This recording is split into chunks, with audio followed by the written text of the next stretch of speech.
Hassan high voltage ಕಣವಾಗಿದೆ. ಈಗ high voltage ಹಾಸನದಲ್ಲಿ ಭವಾನಿ ರೇವಣ್ಣ ಫೀಲ್ಡ್ಗಿಳಿದಿದ್ದಾರೆ.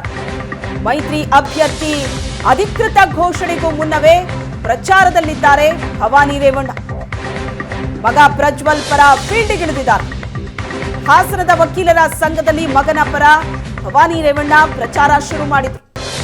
ಮಂಡಿ ಶಸ್ತ್ರಚಿಕಿತ್ಸೆಯಿಂದಾಗಿ ಕೆಲ ತಿಂಗಳಿಂದ ಭವಾನಿ ರೇವಣ್ಣ ವಿಶ್ರಾಂತಿಯಲ್ಲಿದ್ದರು. ಈಗ ಲೋಕಸಭೆ ಚುನಾವಣೆ ಸಮೀಪಿಸ್ತಾ ಇದ್ದು ಮೈತ್ರಿ ಅಭ್ಯರ್ಥಿ ಅಧಿಕೃತ ಘೋಷಣೆ ಇನ್ನೂ ಆಗಿಲ್ಲ.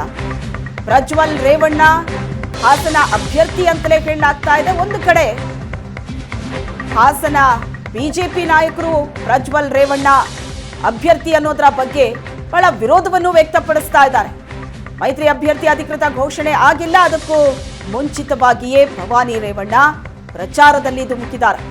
ಹಾಸನದ ವಕೀಲರ ಸಂಘದಲ್ಲಿ ಮಗನ ಪರ ಭವಾನಿ ನಡೆಸ್ತಾ ಇರುವಂತಹ ಪ್ರಚಾರ.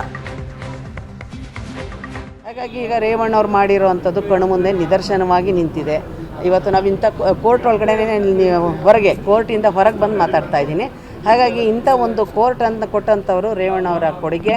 ಇಲ್ಲಿ ನಮ್ಮ ಎದುರುಗಡೆ ಇರುವಂಥ ಒಂದು ಬಸ್ ಸ್ಟ್ಯಾಂಡ್ ನೋಡ್ತಾ ಇದ್ದೀರಾ, ಇವತ್ತು ಅದನ್ನೆಲ್ಲ ಕೊಟ್ಟಂಥದ್ದು ರೇವಣ್ಣ ಅವರ ಒಂದು ಅನುದಾನ ಅಂದರೆ ಕೊಡುಗೆ. ಅವ್ರು ಮಾಡಿಸ್ತಂಥ ಗ್ರ್ಯಾಂಟ್ ತೊಗೊಂಡು ಬಂದು ಮಾಡಿಸಿರುವಂಥದ್ದು. ಈಗ ಮೊನ್ನೆ ನಿಮಗೆಲ್ಲ ನೋಡಿದ್ರಿ, ಕಳೆದ ವಾರ ಸನ್ಮಾನ